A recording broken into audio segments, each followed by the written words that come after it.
My name is Alison. I'm the head of Stakeholder Liaison at HESA, and basically I head up the team at HESA that supports providers in submitting the HESA returns, so the AP student record in your case.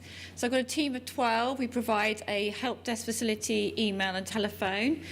Some of you I very much recognise because I was the business lead at HESA for the engagement with alternative providers when we first onboarded them to HESA. So I've actually been out and visited quite a number of you and obviously got to know the sector particularly well. I've worked at HESA now for 20 years, so I have seen lots and lots of change over the time I've been at HESA, obviously with the introduction of alternative providers over the last couple of years, and obviously we're about to go through some serious amount of change in the next couple of years too.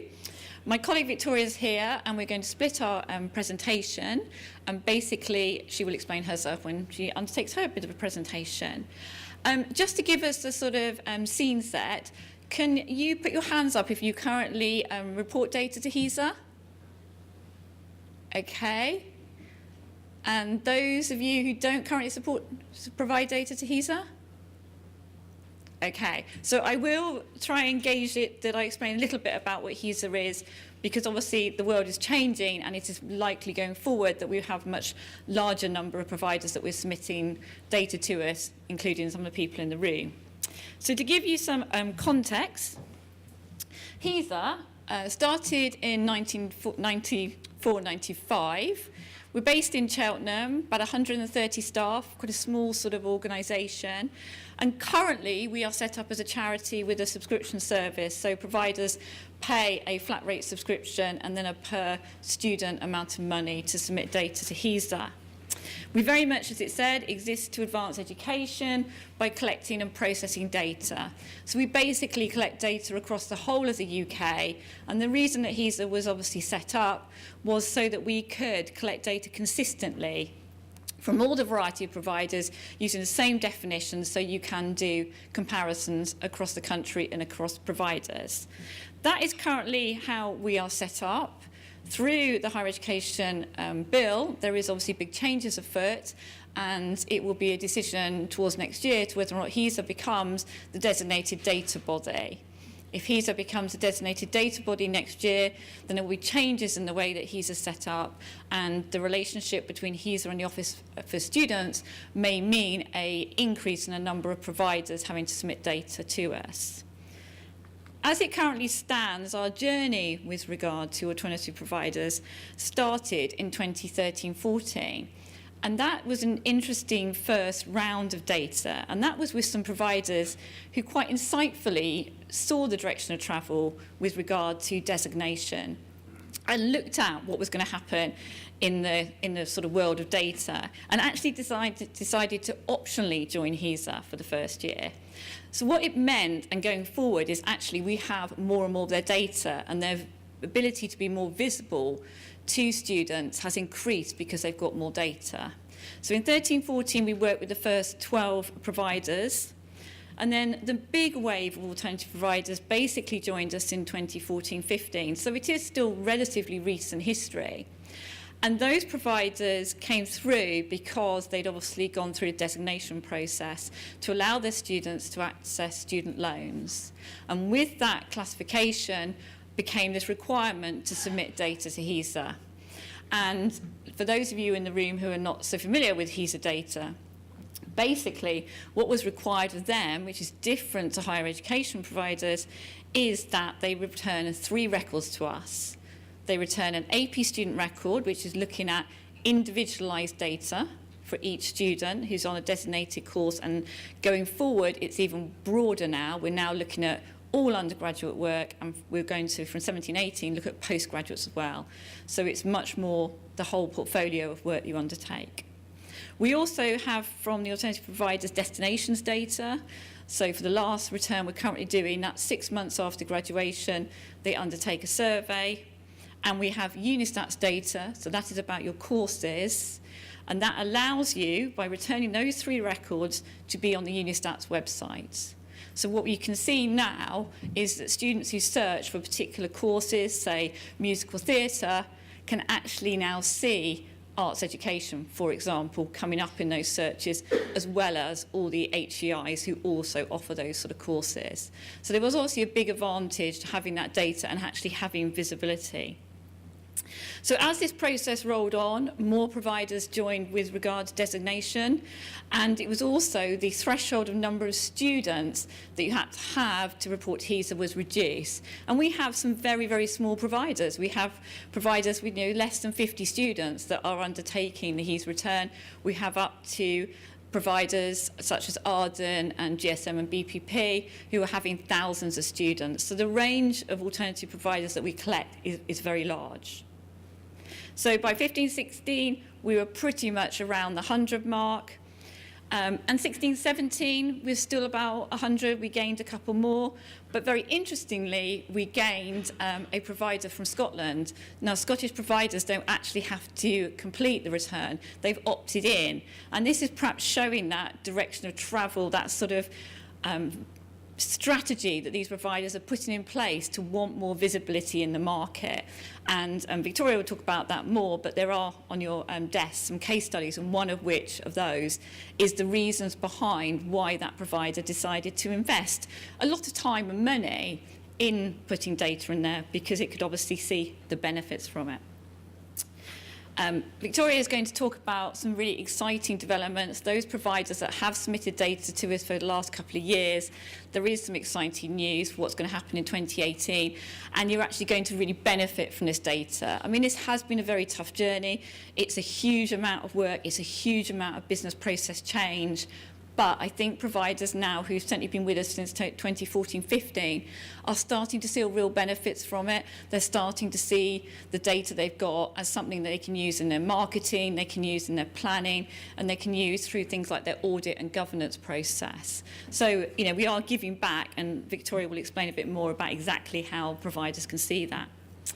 And then going forward, I will touch on the fact that by 1920, this is obviously a world when we will have the Office for Students.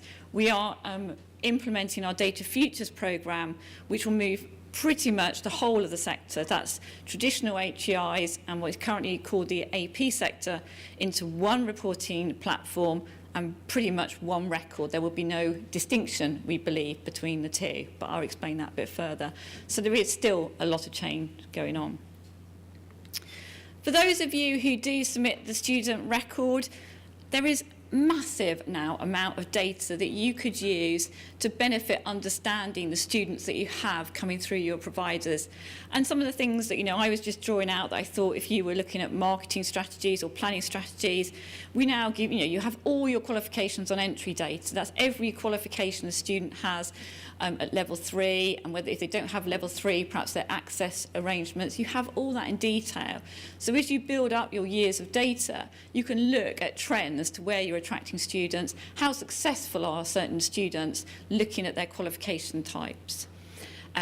Obviously, quite a lot of the alternative providers are in one particular area of subject to study, but if you do have a range of subject to studies, we break that down by the various subject groupings. You can again look at what happens to your students in those areas. How successful are they in completing their courses? Where are you gaining those students?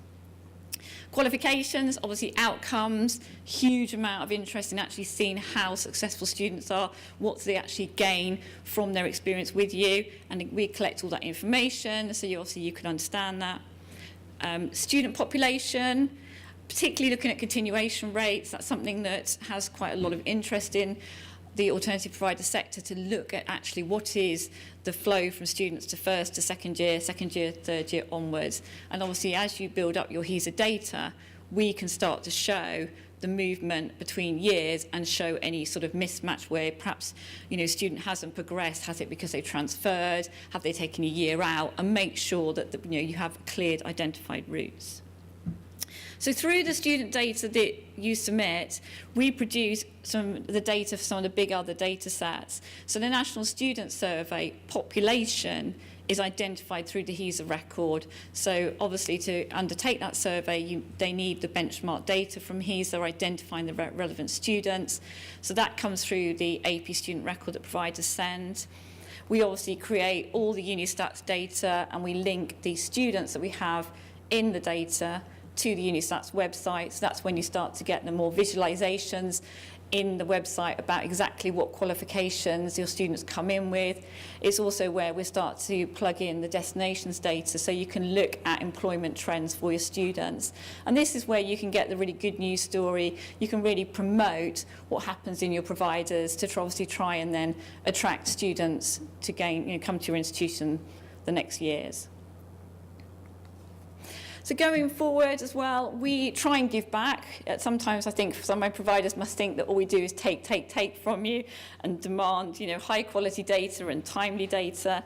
But what we are giving back, we do give you your data back. We give it back to you with all of the HESA derived fields, which means, as it says, that you can replicate all of the reports that come out from ourselves and from our statutory customers, currently HEFCE, who are overseeing, for example, the performance indicators for higher education providers. And in the case of alternative providers, there are two areas they're looking at: widening participation rates, all that data is coming from HESA, looking at ethnicity, disability, looking at the polar groupings based on postcode, all comes from HESA data, and it's all obviously given back to you. The same with the non-continuation rates. We calculate your non-continuation rates. We identify any mismatch between years of data, so you can identify, is that an accurate student who's accurately reporting the students dropped out, or if in fact, is it a mistake in the way that you've coded up your data?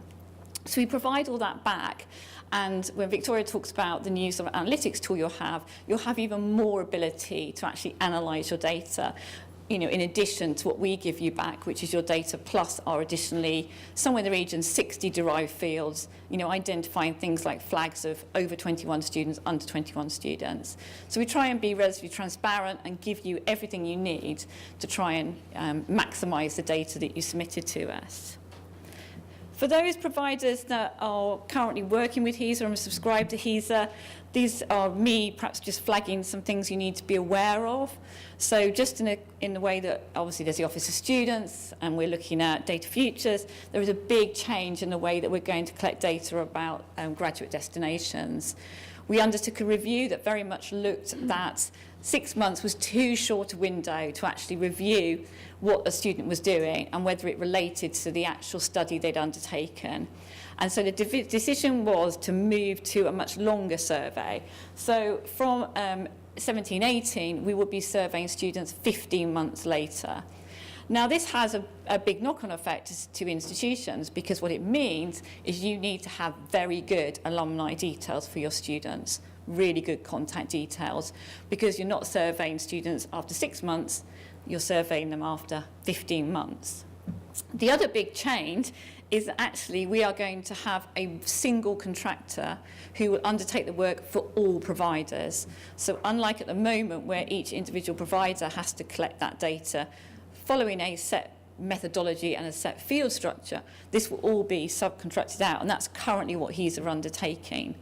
But what we will need you to invest in is having the ability to send us the contact details, because the obviously subcontracted provider will need to know the email address of the students, the telephone number of the students, the address of the student, and all that related information. So I think for the providers who are currently working with us, this is a real note to self that, you might be slightly cheering that there's one less record for you to submit to HESA, but, if you still want really good quality graduate outcomes data, it will rely on you having really good contact information. And so the record has been specified, it's up on the HESA website, you can access it. I put the web link onto the HESA coding manual page, and this is a real recommendation to sort of look at that when you start looking at, your future planning, that you actually look how you're going to integrate the new collecting of this information, how you're going to make sure that your students still stay connected with you and are aware of, something that's very different. Graduate outcomes as a brand, we will spend quite a lot of time trying to help you to engage your students so they look out for these emails, so they want to respond. So that's the graduate outcomes data. The next big change is data futures. HESA implemented a huge change programme that's still going on. It will actually come into fruition in the 1920 year. We are going to be the hub for data collection. That's our basic goal.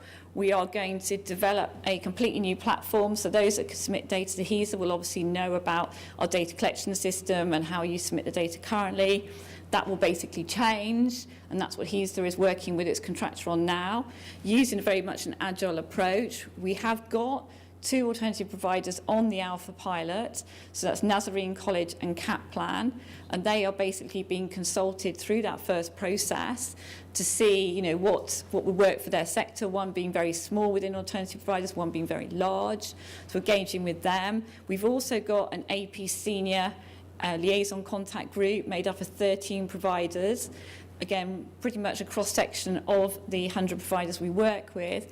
And again, we're using them as a sounding board to make sure that the changes we're putting in place basically will work for your organisations, and really to make you aware of this. Because this is, it is a big change. You know, we are completely changing the data that you submit, and we're changing the record structure completely. So we just sort of want to make sure people are aware of this, and that, you know, you look at the emails that come through and, you know, you react to that. We are going to have a beta pilot towards the autumn of next year. And again, we'll be looking for alternative providers. I mean, there is 100 of you, and we will be really looking for a proportion of you to be able to submit some data through that beta pilot, to obviously try and test our processes and see if they work, you know, with your organisations.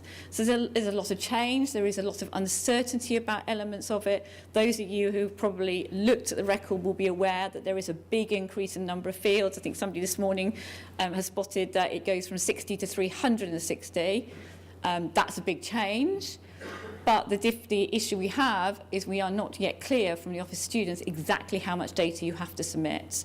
It possibly would depend on which level you are on the register, but nobody's yet declared how much of that data will need to be collected. But what you're going to have to do is look at the sort of fields we're working with, look at the mapping exercises, and start to put some strategies in place, because actually 1920 is not that far away when you think about registrations.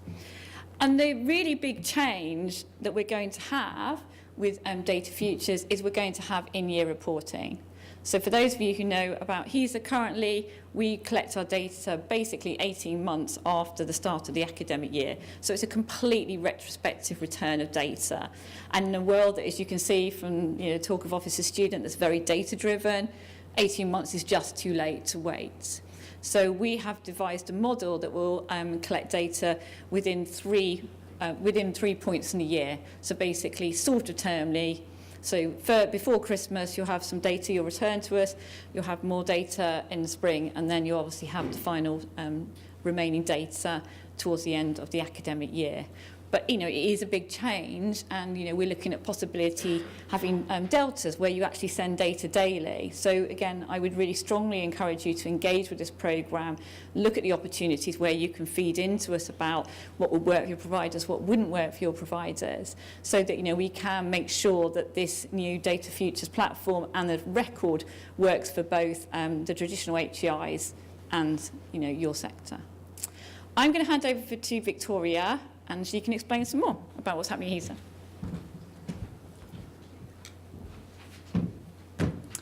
Hello, ladies and gentlemen. My name is Victoria Atherstone, and I'm the Head of Business Development at HESA.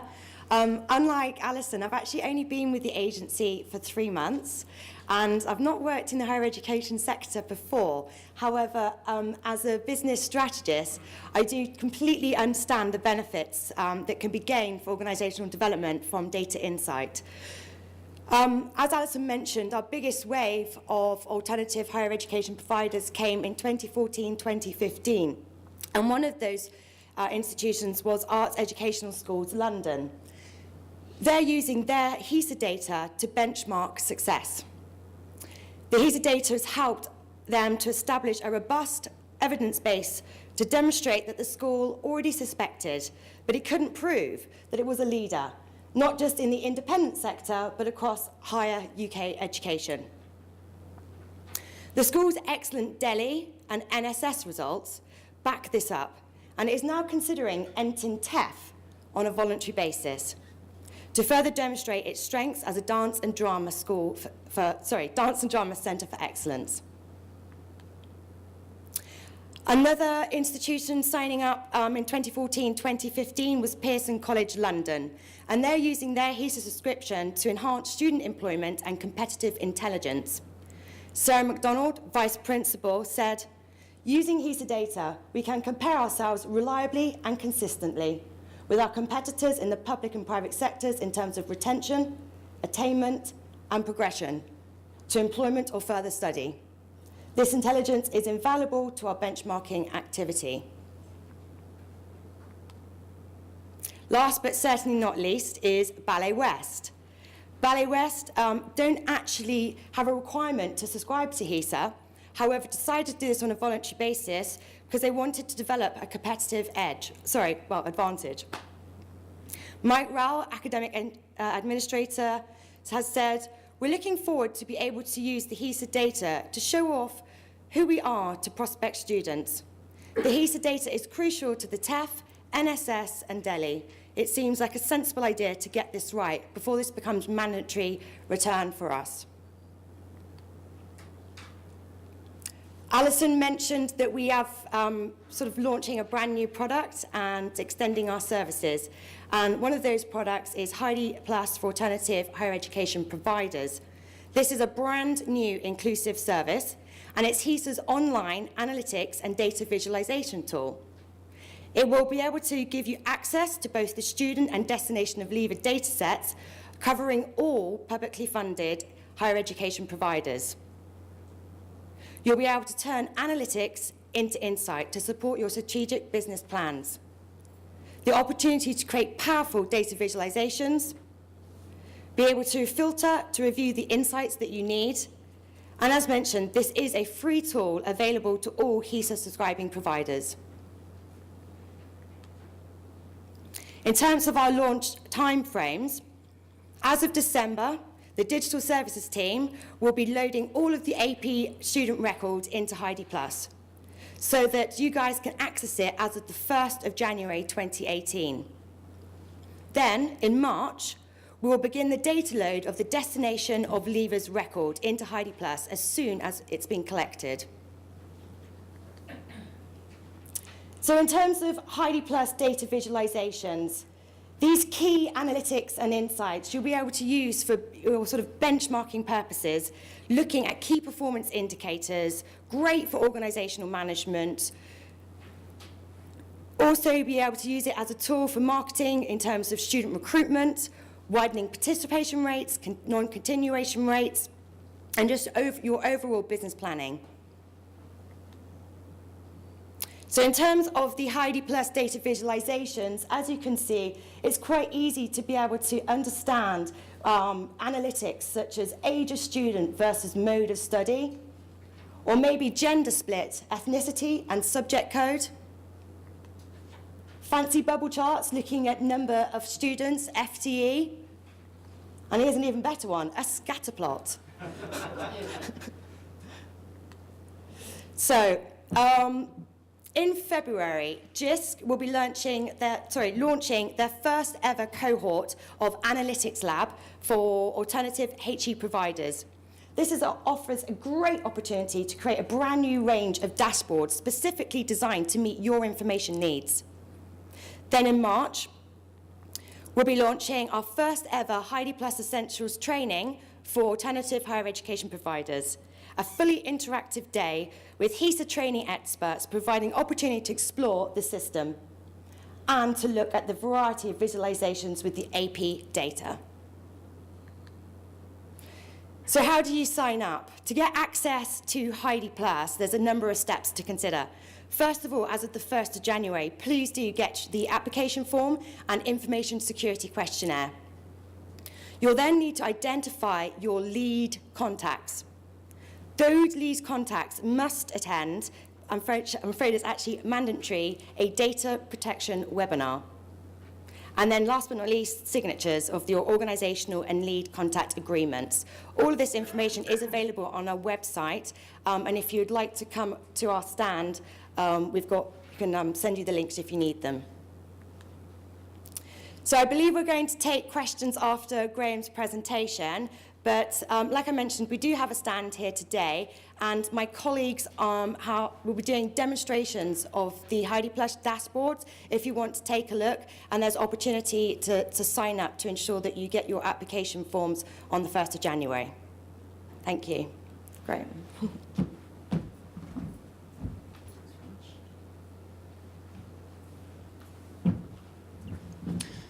Thanks very much. Moving from HESA and data collection onto TEF, which is very much a story about how the data collected through HESA and associated surveys is used at a national level through the TEF to provide very public ratings of the quality of higher education provision across the sector. And that's intended to help inform student choices about where to study, as well as to help drive improvement in the sector. Now, just before I get into this, I'd be very interested to know, if you wouldn't mind another show of hands, which of your providers have already taken part in TEF, that's so in year 2 a provisional award or a rated award, or taken part in the subject pilots currently happening. Okay, a fairly good proportion. And I'm assuming the rest of you are at least interested in how the TEF is going to work. So, by way of introduction, I'm sure you're aware of the purposes of TEF. As I've said, it's partly about driving improvement and quality improvement in the sector, partly about helping inform student choice, and it is also a counterbalance to the incentives that have been in the HE system for some time to drive research improvement. Now, HEFCE is responsible currently for implementing the TEF. That will pass over to the Office for Students when it's created. The policy itself has been determined by the Department for Education, who have, as well as setting out the policy, have set out fairly detailed specifications for how the TEF runs currently. HEFCE is implementing those. And the other key players are the TEF panel members, who decide the ratings. So it's an independent judgment made by the TEF panel on the ratings. Now, I'm going to go through the slides fairly quickly. You may have seen some of these before if you've come along to one of our briefing sessions or indeed watched a webinar. So I'll go through quickly and leave more time for questions. Now, the TEF is also a journey. It's a journey of about 5 years from the starting point through to becoming a fully fledged exercise that rates every subject at every institution that takes part. So just going back to year 1, that was essentially just a list of all providers that were eligible. Year 2 happened last year. That was the first actual assessment, and it happened at provider level, and it was voluntary.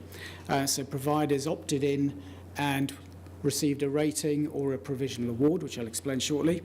Year 3, where we currently are at the moment, is another provider-level assessment. It's been refined since year 2, following a lessons learned exercise, but essentially a similar sort of process. That will then repeat again in year 4, so there will be 3 years of consecutive assessments at provider level. And the plan is that from year 5 onwards, it then becomes more granular. It provides ratings for providers as well as subjects within providers. Okay? So in order to get to year 5 subject level TEF, there are going to be pilots during years 4 and 5. So currently and next year, a set of pilots, consultations, reviews that will all feed into how subject level TEF works. It's going to be quite a significant exercise. And we need to make sure we get the details right. Just a quick recap on year 2. 295 providers took part. The results were published this June. You can see the breakdown there, the numbers of institutions. Now, of those, 231 had enough metrics data and received a full assessment and came out with a bronze, silver or gold award. The other 64 didn't have enough data for an assessment but opted in for what's called a provisional award. That's the breakdown of the ratings. It worked out roughly as a quarter gold, a half silver, a quarter bronze. There was no kind of no quotas set for that. It was simply based, those numbers came out from the evidence that the panel reviewed, came up with the judgments, and that's where it landed. Okay, I'll move on to talk about TEF Year Three, the exercise we're currently in. So you can see from the timeline there, if you can read it from the back, that the submission window is now open. The deadline is the 18th of January to take part in Year 3. The panels will then assess the applications, and results again will be published in June from Year 3. So who's eligible? There are 4 criteria to be able to take part in TEF currently. This may change in future when the new regulatory framework is in place, but currently provider needs to access public funding, so be designated for student support or receive HEFCE funding. Needs to teach undergraduate students that are actually in scope of TEF. TEF covers undergraduate. This seems like an obvious point, but some providers only offer postgraduate, so they wouldn't be eligible. And it covers all levels of undergraduate, so levels 4, 5, and 6. All providers must meet a widening access and participation requirements. So for providers in England, that means either having an approved access agreement by offer or publishing its own access and participation statement. So more about that in a moment. And finally, it needs to meet the relevant quality threshold as applicable to whether it's QA review or annual provider review. Now, those are the basic eligibility requirements to take part for any type of TEF award. But then there are 2 types of award depending on whether the provider has suitable metrics. Now, suitable metrics means you have to have all 6 core metrics present for at least 1 year each. And that goes back to data, the HESA student record, DLHE, NSS. I'll explain that in a moment. But if the provider has suitable metrics, it can apply, it's still voluntary, apply for an assessment and comes out with a gold, silver or bronze award. And those awards last up to 3 years, depending on how many years of data the provider has. If the provider doesn't have suitable metrics, it can opt in for the provisional award and will receive that provisional award for 1 year only, the intention being that hopefully in another year's time it will have enough data to come in for a full assessment. Now, the provisional award is described publicly as a provider that meets the rigorous standards for UK higher education, but doesn't have enough data for a full assessment. So that's how it's presented. A bit more on provisional awards. Still need to meet all those other basic eligibility requirements and need to opt in by the 18th of January through the TEF extranet, which all heads of institution, heads of provider were given access to. And the only thing to check there that you will need to publish your own access and participation statement as well by that deadline and give us the URL when opting in. There isn't much guidance on the access and participation statement, because I know that question will get asked if I don't say something. It is deliberately left to the provider to work out what it wants to include in its own statement, but the intention is to demonstrate a commitment to widening access and participation to students from all backgrounds. Okay.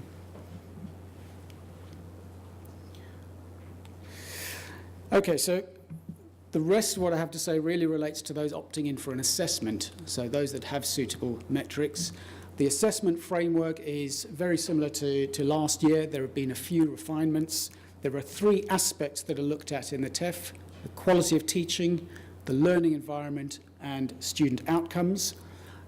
Each of those are underpinned by 3 or 4 more specific criteria, and each of those has associated with it a couple of core metrics, which you can see there, as well as a provider submission, so that the evidence on which the judgments are based is the set of metrics plus the provider submission. But we do have from year 3 onwards some additional supplementary metrics added in, which I'll explain shortly. Now, HEFCE produces all of the core metrics and the LEO supplementary metric. We provide those to you, so they are available. Your own metrics are available on the TEF extranet as of late October.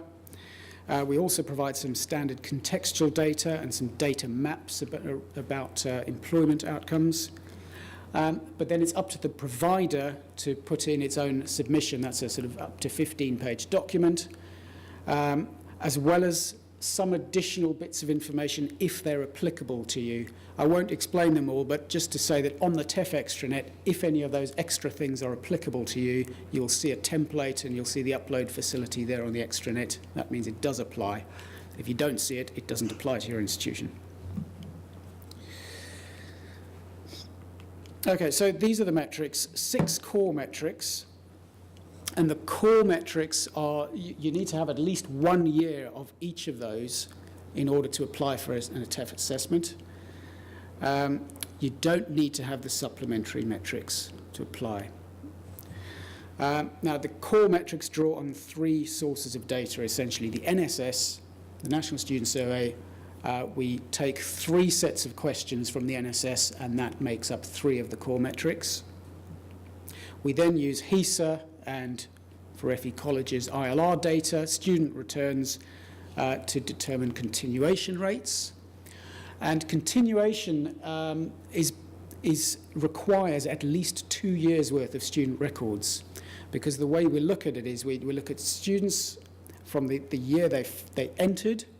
We then track them through to the next year, and if they are present in the HE system in the second year, they count as continuing.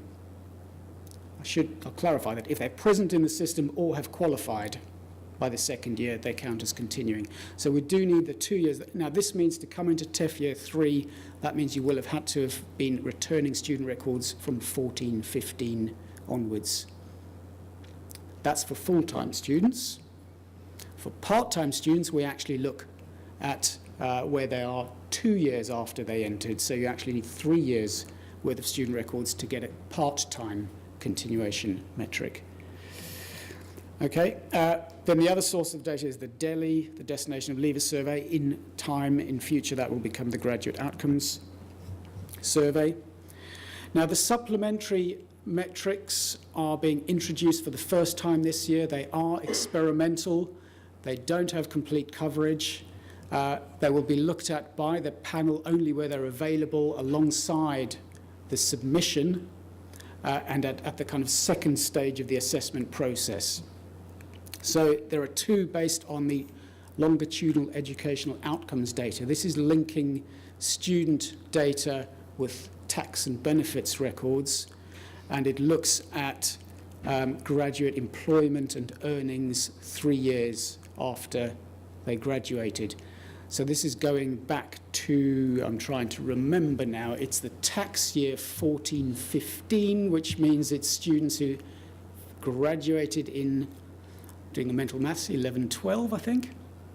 Rob's nodding, is that right? Yeah, I must be right then. So this is quite historical. So there are very, very few alternative providers that will have a Leo metric in year 3. And we currently, even for those that do have it, we only have 1 year's worth. But it will build up over time. So next year we'll have 2 years' worth, following year 3 years' worth. And then other institutions that don't currently have it will sort of gradually have the Leo metrics added in as time goes on. The third one is grade inflation data. This is looking at the proportion of 2-1s, firsts, etc. awarded 10 years ago compared to 3, 2 and 1 year ago, but it only applies to those with full degree awarding powers, so level 6 degree awarding powers. And if you do have degree awarding powers, you need to declare that data yourselves this year. In future years, the Office for Students will generate this data. Okay, so that's what the metrics are. They're presented in the form of lots of lovely Excel spreadsheets, workbooks, and we show for each of the metrics, we show the actual value, and all of them are sort of a percentage rate. So the percentage of students that were happy with the teaching on my course, that I'm using shorthand, were satisfied with teaching on my course, etc. So it shows the actual value, and then it shows a benchmarked value, and the benchmark is calculated by looking at the characteristics of your students and the subjects they study and weighting the value to reflect those characteristics. And it's unique. The benchmark is unique to each institution, and it's made, and it depends on the particular characteristics of your own students. So in a way, it shows the expected value for your students. And what the panel members are looking at in the first instance is whether your actual performance is significantly different from your benchmark. So there's a flagging system. It gives plus flags if it's significantly above benchmark, minus flags if it's significantly below benchmark. Now, I should just say before I move on, that's the kind of headline metrics data. There are a lot of workbooks that kind of break that down into further detail, different subgroups of students in your institution, showing a lot of the values that go into these benchmarks. And what you can get from that data is, alongside that, the Heidi Plus information, you can also get some very useful insights about how your provider compares comparatively to the rest of the sector once your student characteristics have been taken into account. And you can kind of break that down into more detail to see where the particular issues are. Okay, so that's the metrics. The other part of a TEF assessment is a submission, maximum 15 pages. There is some guidance in terms of what the purpose of this is and the types of evidence you can include, but it's not prescriptive. So it's really the provider's opportunity to make its own case for excellence against the TEF criteria, and to focus on those aspects where you can demonstrate excellence above the baseline quality assurance standards.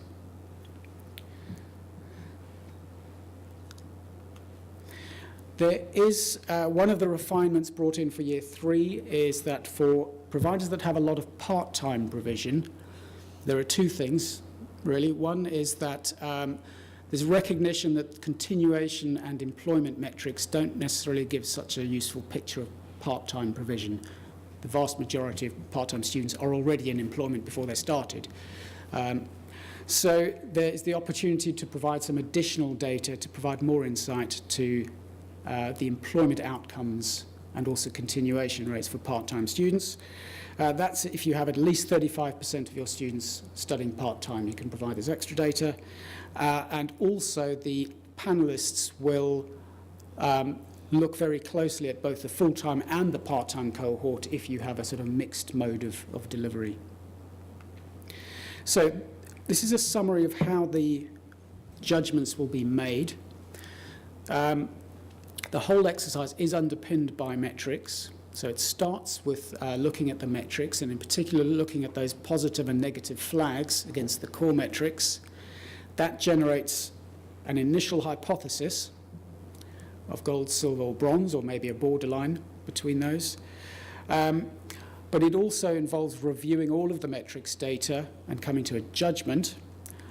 Then the provider submission and any supplementary metrics and refining that judgment. It may be changed, it may stay the same, and then coming to a holistic view at the end.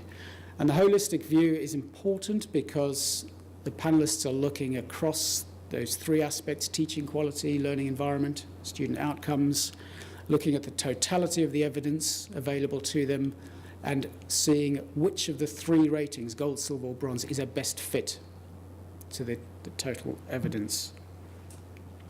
Okay, so just in terms of that initial hypothesis, if you've looked at your own metrics workbook, you need to, well, you really should, work out what the starting point is for the judgment. Now, there's a formula for the first part of this process that's based just on the core metrics, the 6 core metrics flags in either full-time or part-time, whichever is your majority. And the formula has been adjusted since last year because the 3 NSS metrics are now half-weighted. So the 3 NSS flags count for half a flag when you're applying this formula. That means out of the 6 core metrics, there's a maximum of 4.5 positive flags you can get. If you have 2.5 or more positives and no negatives, it starts off as gold. If there are 1.5 or more negatives, it starts off as bronze, and anything else starts off as silver. Okay, I'll quickly go through those examples just to make sure this is really clear, and then I'll try to speed up through the rest of my slides because I'm aware we're running out of time for questions. So in example 1, there are 3 plus flags. I hope you can see that. 2 of the plus flags are for NSS metrics, so they only count as half each. So the total positives in example 1 is 2. 2 positives, therefore the starting point is silver. Whereas if you look across to example 2, again there are 3 plus flags. 2 of them are whole, 1 of them is half because it's NSS at 2.5 positives, the starting point is gold. Okay, that's how the half weighting works. I won't go through example 3. But just to say, that formula is only the starting point of the judgment. The panellists will then look through the rest of the metrics workbook, and there are a lot of important things they'll be looking for. They'll be looking for very high or very low absolute values. So this is where the provider is in the top 10% or the bottom 10% across the sector on its kind of raw performance. So, 98% employment rate or whatever in the top 10%, that's not the real number, but that will count as if it's a positive flag as long as it's not contradicted by the benchmark performance. So benchmark performance takes precedence over the absolute performance. But they will look through a number of other things. I won't read through the list. And finally come to a judgment about what do the metrics indicate in terms of gold, silver or bronze. Then they will read through the submission in full, take account of supplementary metrics, and they may well adjust that hypothesis based on the metrics. And we saw in year 2 that quite a large proportion, it was well over 20% of ratings differed from that starting point based on the formula. And they look for a best fit overall judgment against the gold, silver or bronze descriptors.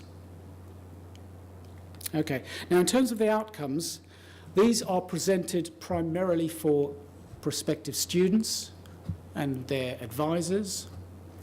They're presented on currently the HEFCE website, but also the UCAS website and Unistats. And year three results will be added to the existing year 2 results.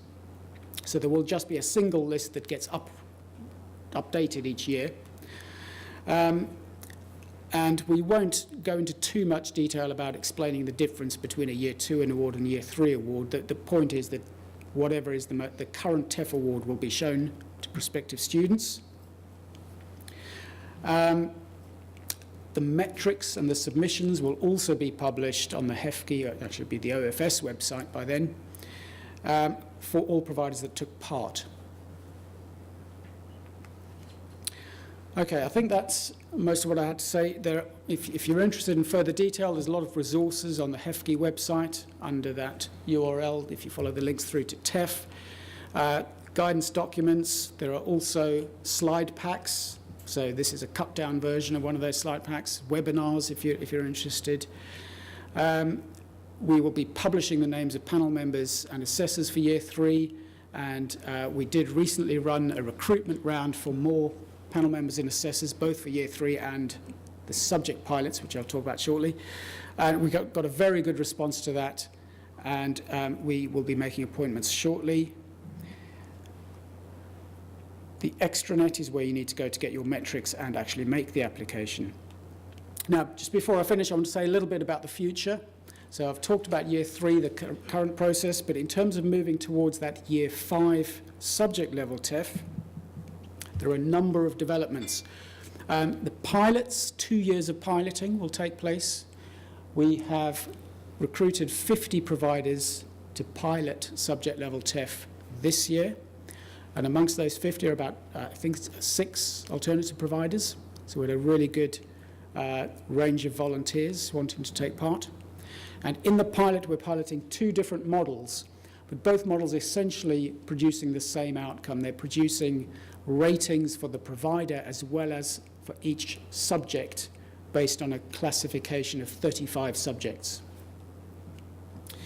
And as part of the pilot, we're also looking at developing a new metric, a new measure of teaching intensity. That's kind of weighted contact hours.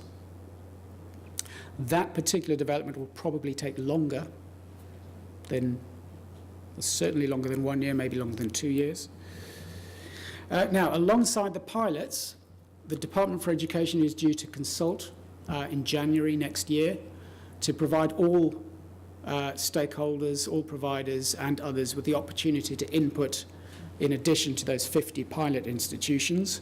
So that will take place in January. To support that, we are going to make available to all providers that have any metrics, any TEF metrics data, we will make subject level metrics available, your own subject level metrics. They won't be published, they'll be shared in confidence for your own internal information. So they'll be a little bit like the workbooks you've seen for Year 3, but broken down for every one of the subjects that you offer. Alongside all of this, the Department for Education is in the process of commissioning quite a large-scale poll of prospective students and current students around how valuable they find the TEF, and particularly when it moves to subject level. Do they understand the subject classifications? How do they use ratings alongside other information to inform their choices? So that's the kind of the first year of developments. Then next year, in 18-19, there will be another round of pilots. We don't know anything about the scope or the scale of those pilots yet. We'll have to see what comes out of the first year of pilots first. And there will also be an independent review of the TEF. And that's part of the HE and Research Act that takes place.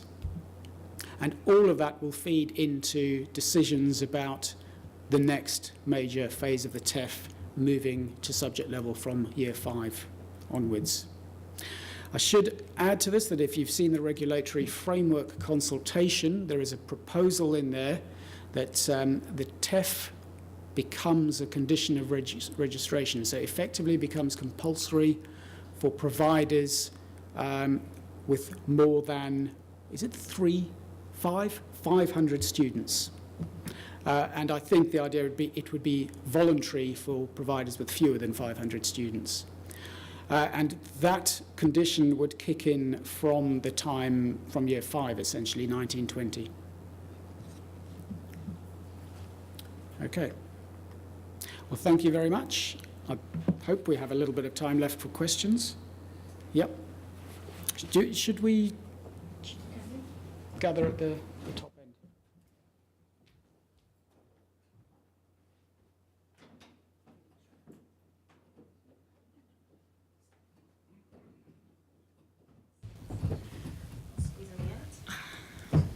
Right. So we do have the microphone in the room. Perfect. For the purposes of the video, if you could use the microphone for your question. Does anyone want to kick us off with a question or two?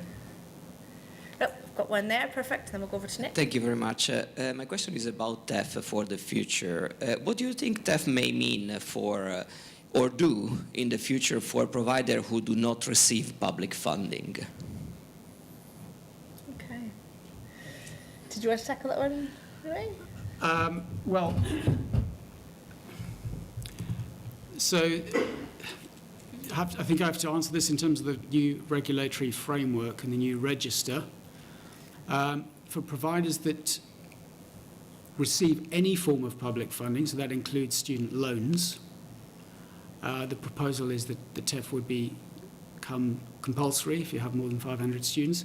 And the idea there is that it provides a consistent set of information for all prospective students to inform their choices.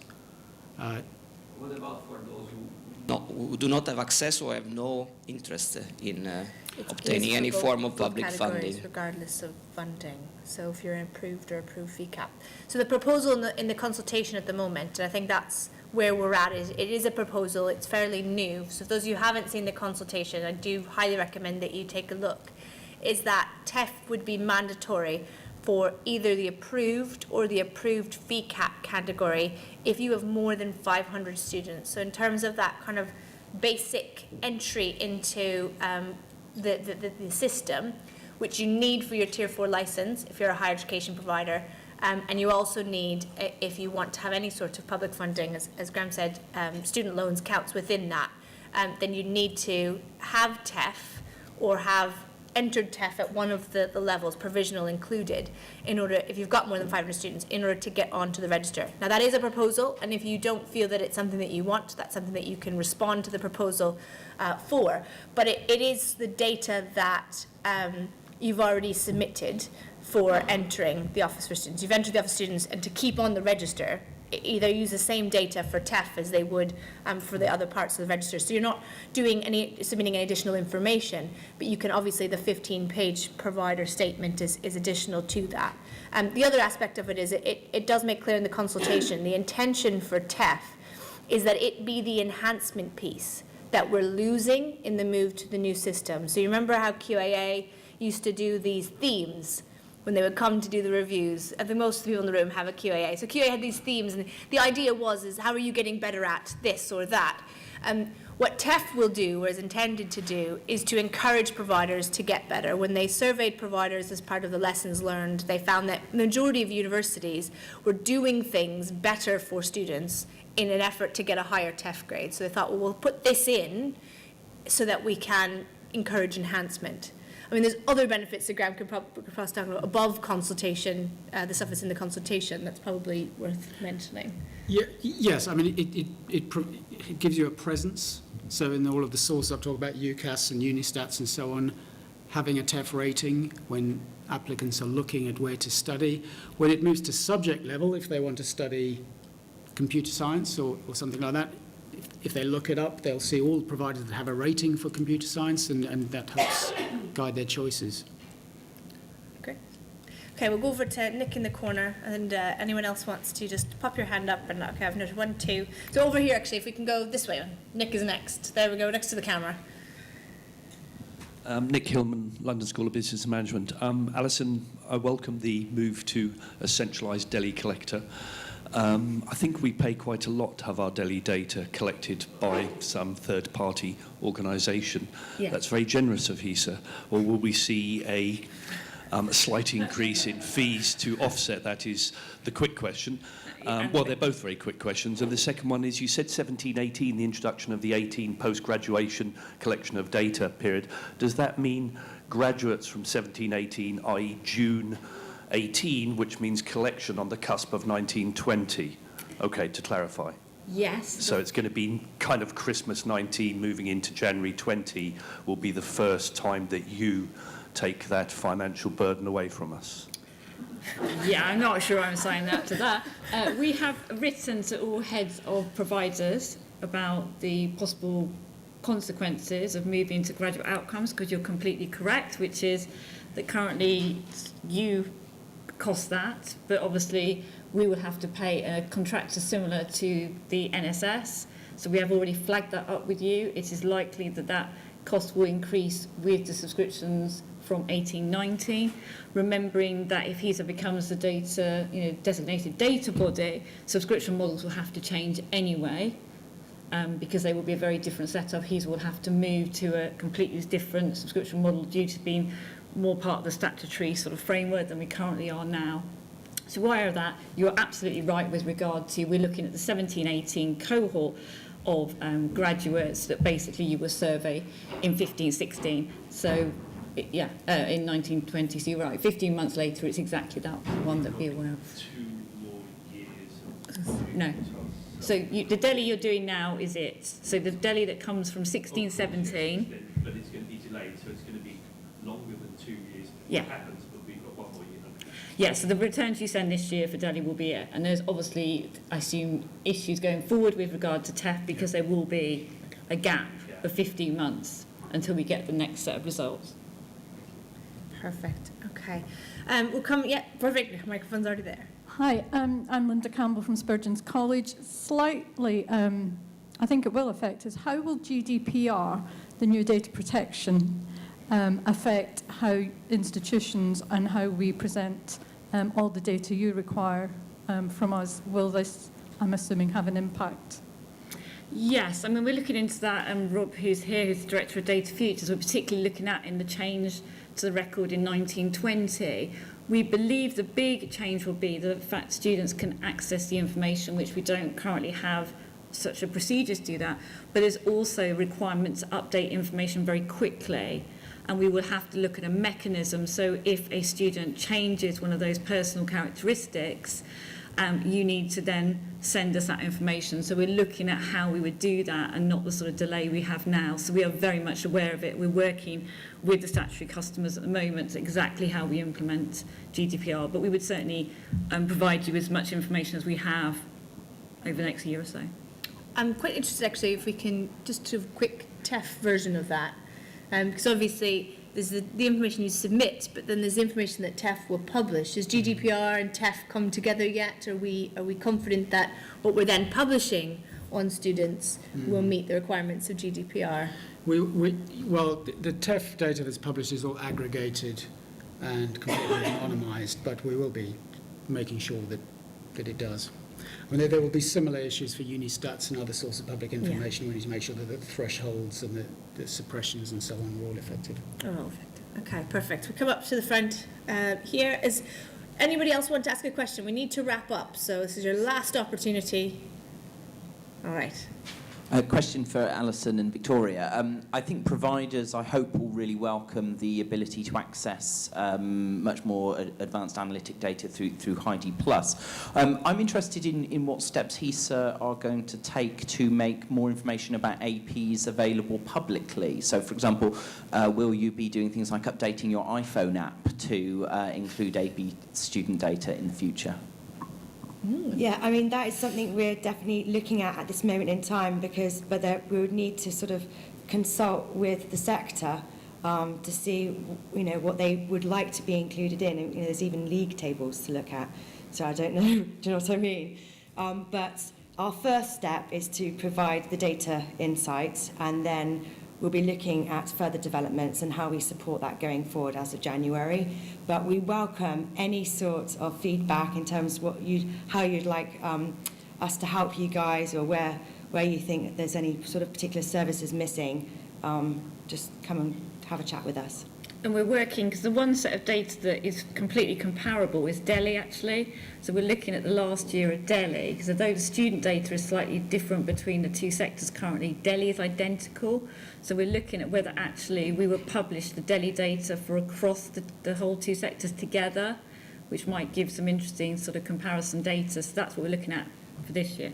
And who will be making, because you mentioned consultation with the sector, who will be making the decision as to whether we aggregate the DLHE data together, or is that going to be called experimental like the UKPIs were? Or? Possibly experimental, although DLHE in a sense is quite established, record, and it would be literally the same information. It would be identical to what we collect now, based by institution. So I don't know whether we'd have to do a huge amount of consultation on that one. It would just be, rather than your data not being listed, we would list the 100 providers there, and the data is comparable because it's exactly the same record. So who would make good, just because I think David Howell, you're on a HESA committee, and I think that's mostly it. So there's no, are we going to get a say, I guess, as the provider community in these sorts of decisions? I hope so. Yes, and we're trying, certainly going forward, we're looking at we've got a programme board for Data Futures that includes alternative providers. We've also set up an AP student senior contact board as well, which represents 13 of the different providers across the 100 APs that submit data to HESA currently, and we're trying to use them as a sounding board. So we have got roots, we've got a record contact, so we can certainly use those as sounding boards to see if they like our approaches, and that's certainly what we're doing going forward with Data Futures. Right, unfortunately we're going to have to wrap up, but thank you very much everyone for attending, and as they've mentioned, HESA's out in the lobby with the coffee and tea, and you can find them there for the rest of the day, and Graeme will be around for a little bit. Join us for lunch, so you can grab Graeme in terms of TEF. So thank you very much, and we're headed out towards the food. Just follow the smell through the back doors. Thanks very much everyone.